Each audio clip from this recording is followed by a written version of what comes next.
My 28 female, fiance, 31 male, told me he slept with his sister. Alright, so here's a little background information. My fiance and I are at a wonderful place in our relationship. He is a superb guy who is attractive, sensitive, terrific, and hilarious in addition to being wonderful. 3 months ago, he proposed to me, making me feel like the happiest girl on the face of the earth. I couldn't have asked for a better proposal than what I received. I had the impression that I knew all there was to know about him until lately. His challenging connection with his family has always been open and honest with me, and I appreciate him for his honesty and openness.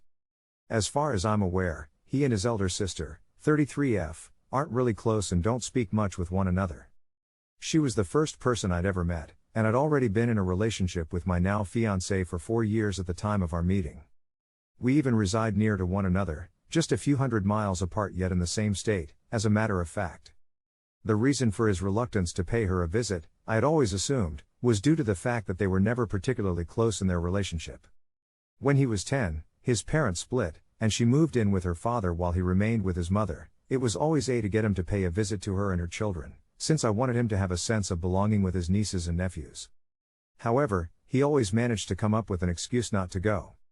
I'd had enough and made the decision to give up trying.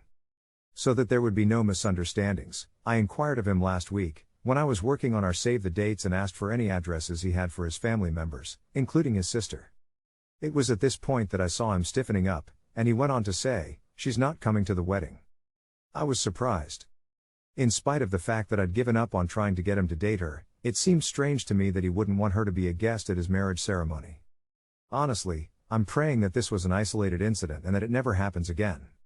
In the end, he couldn't come up with anything more imaginative than "we don't get along." I urged him for an explanation, but he couldn't. In the course of my questioning, I said something to the effect that I didn't want him to feel bad about not inviting her, and he promptly responded by saying, "I slept with her, okay?" I stayed steadfast in my convictions, and he reacted by saying, "I slept with her, all right?"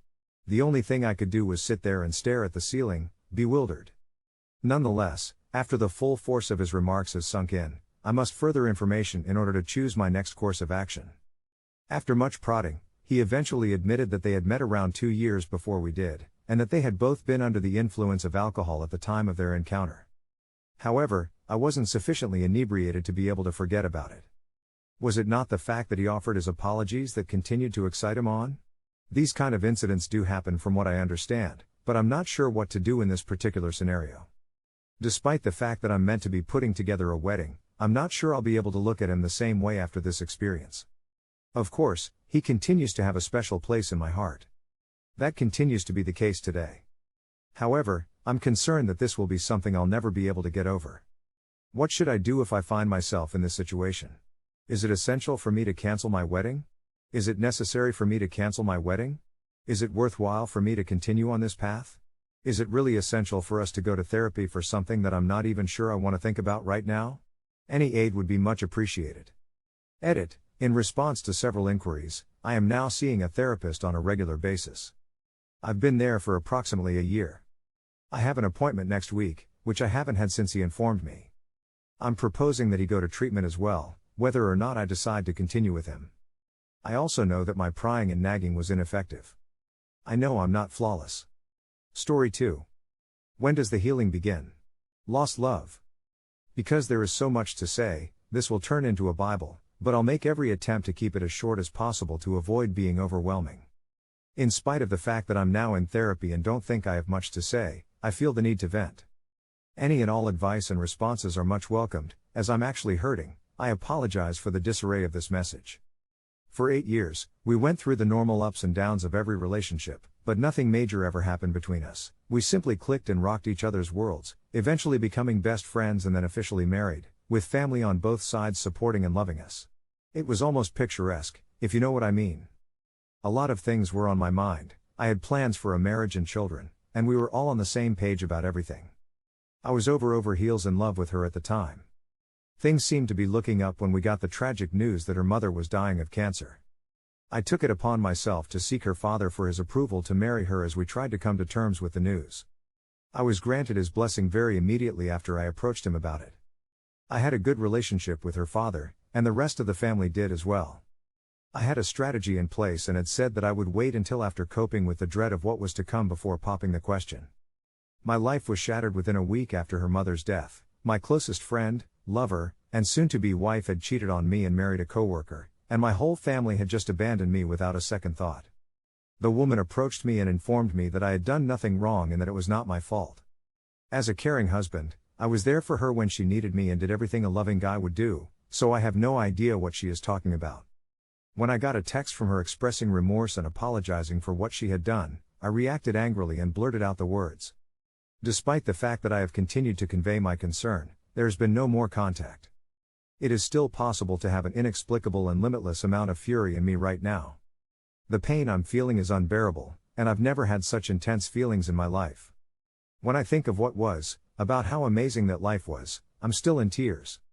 My dreadful loathing for her and him leads me to want to kill her and him and to wish such crimes on their heads while I find myself lamenting her and sobbing for what was and what may have been. It's true that this is simply my wrath speaking, but I think that everyone deserves to feel joyful and loved because these things are important and healthy, and they should be felt and offered in equal proportion to everyone who wants them. The words family conjure up images of wrath and misery in me, and I'm having trouble knowing what it means to be a family at this moment in time. Since then, I've sought counseling, but I feel like I'm trapped in a cycle of self-deprivation as a result of it, constantly questioning myself, having random breakdowns, sobbing or experiencing an enormous rush of hatred and rage, and wondering why someone would say I love you and then do these things to you. I'm not sure what I'm doing wrong.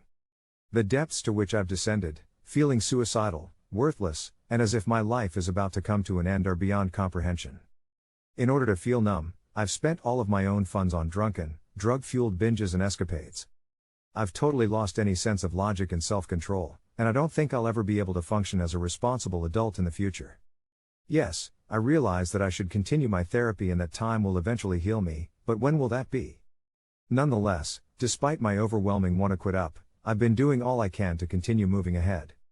The use of drugs and alcohol is no longer a part of my life, and I still struggle with it, but it's not the same as it was before, and it's not like I want to think about these things or be in this frame of mind anymore.